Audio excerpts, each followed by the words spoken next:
Maligayang pagbabalik mga kasolida, opisyal na bakbakan sa pagitan ni Inoue at Nery. Mayo 6, undercard, inilabas na Casimiro next target ng Team Inoue. Bakbakan sa pagitan ni Garcia at Haney, posible ngang hindi matuloy. Humihingi nga ng prayer ang ex-wife nitong si Ryan Garcia. Para sa ating unang balita mga kasolida, tila naguguluhan sa kasalukuyan ng mga boxing fans dahil sa ipinapakitang kilos at galaw nitong si King Ryan Garcia. Humihingi naman ng panawagan ng prayer itong si Dreselina, ang ex-wife nga nitong si King Ryan Garcia. Nababahala nga itong si Selena. Super lightweight ex-wife Dreselina has suggested his family are also worried by his pre-fight antics. Panawagan ng ex-wife ni Ryan Garcia. With all my followers who are believed, can you please pray for Ryan? We are not together and I've been in contact with him and he may seem fine but he is not. I know in my heart he is being heavily oppressed. I want him to get better. Please pray for Ryan Garcia. Hindi nga daw maganda ang kalagayan itong si Ryan Garcia at posible ngang hindi matuloy ang kanyang laban kontra dito kay Devin Haney. Pabago-bago nga ng isip itong si Ryan Garcia at kung ano-ano ang mga sinasabi. Nandyan pa nga mga kasolid na nakakita raw siya ng mga alien. Anyari dito kay Garcia at tila pinasukan nga ng hangin. Dahil nga dyan mga kasolid, maski ang promoter na si Mr. Eddie Hearn hindi nga gusto nga ituloy pa ang laban nitong si Garcia kontra dito kay Devin Haney. Garcia has already admitted struggle with mental health. Yan nga ang pahayag nitong si Mr. Eddie Hearn. Forget about the fight. I hope that he makes the fight but he really needs to get into training camp para makarecover daw itong si Ryan Garcia. Andyan pa ang pagpapakalat nitong si Ryan Garcia sa social media patungkol sa kanyang mga bisyo nga hindi naman kaaya-aya.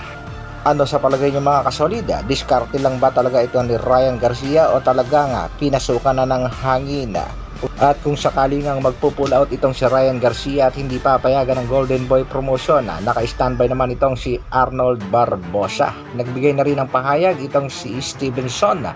Kung sakali nga daw hindi makakalaban itong si Garcia ay willing siyang pumalit at labanan itong si Devin Haney. Kaya hintayin lang natin mga kasolid ang latest update sa bakbakang Ryan Garcia kontra Devin Haney.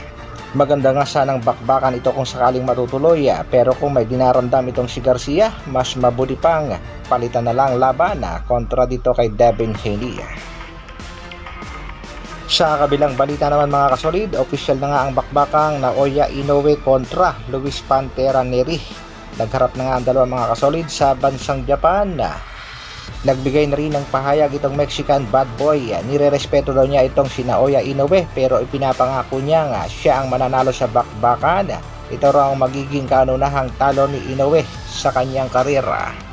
Naghigpit nga itong WBC at nakatutok nga sa timbang nitong dalawang boksingero. Nakamonitor nga itong WBC sa timbang. Fighters must wait at the time of deciding of the bout 30, 14, and 7 days before the fight, which is be sure to monitor the weight and prevent large amount of weight loss to short period of time. Alam naman natin mga kasolid na matindi ang kondisyones ng kampo nitong si Inoue na kapag lumampas nga daw itong si Luis Nery kahit 1 pound lamang ay hindi itutuloy ang laban. Nery was determined to keep his weight down. The match was held with a weight limit set on the day of the match but Yohashi camp is said to have a strong stance that if he goes over even 1 pound, the fight will not take place in order to ensure Naoya Inoue's safety. Inilabas na rin mga kasolid ang undercard sa bakbakang Nery at Inoue. Sasabak mo ulit itong si Takuma Inoue na katatapos nga lang din ng laban kontra sa ating kababayang si Jerwin Ancahas na kung saan knockout nga ang inabot ni kabayan dito kay Takuma Inoue. Makakalaban niya nitong WBA Bantamweight Champion ay ang veteranong Japanese boxer na si Sho Ishida na sa kasalukuyan ay merong kartadang 34 wins, 70 knockouts, merong 3 talo.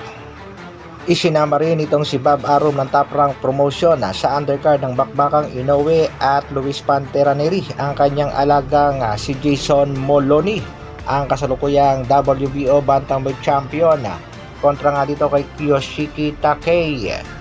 Sigurado namang mahihirapan at dadaan sa butas ng karayom itong si Moloney sa kanyang makakalabang si Yoshiki Takei, undefeated and knockout artist na may kartadang 8 win, 8 knockouts.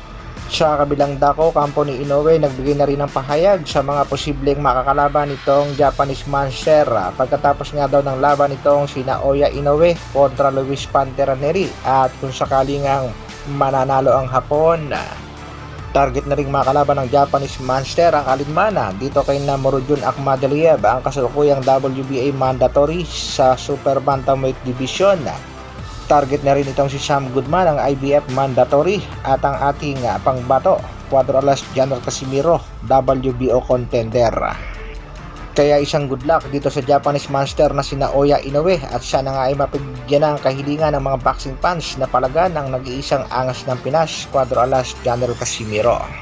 Isa namang good news para sa angas ng Pinas ang binitawang salita nitong si Kuya Lods Jason Casimiro na kahit sino daw ang makalaban ng ating pangbatong si Alas ay mananatiling mandatory sa WBO. Yan nga daw ay ibinigay ng WBO sa kampo ng ating pangbatong si Alas. Kalaban ni Cuadro Alas, guys, maantik, binibigyan po si Cuadro Alas ng mandatory challenge. Hindi po niya kailangan Good luck din sa ating nag-iisang angas ng Pinas, Cuadro Alas Janel Casimiro. Shoutout muna tayo sa ating mga kasolid. Shoutout kay Danilo Derla. Shoutout din sa ating kasolid na si Manuela Pepito. Siyempre, shoutout din sa ating kaibigang si Jubes Official Vlog. Shoutout din kay Jomar Onatep. Diyan natin makikita ang tunay na malakas. Shoutout din kay Kasolid Amigo. At syempre, shoutout din dito kay Leia Bautista. Pray, Inoue versus Casimiro, sana matuloy na. Hanggang dito na lang muna mga kasolid. Maraming salamat sa patuloy na pagsuporta at panonood. Isang like naman dyan, at sa mga bagong magkagawi sa ating munting channel, pa-subscribe at share na rin. Mabuhay, Dr. Alvin Vlogs. Brrrr.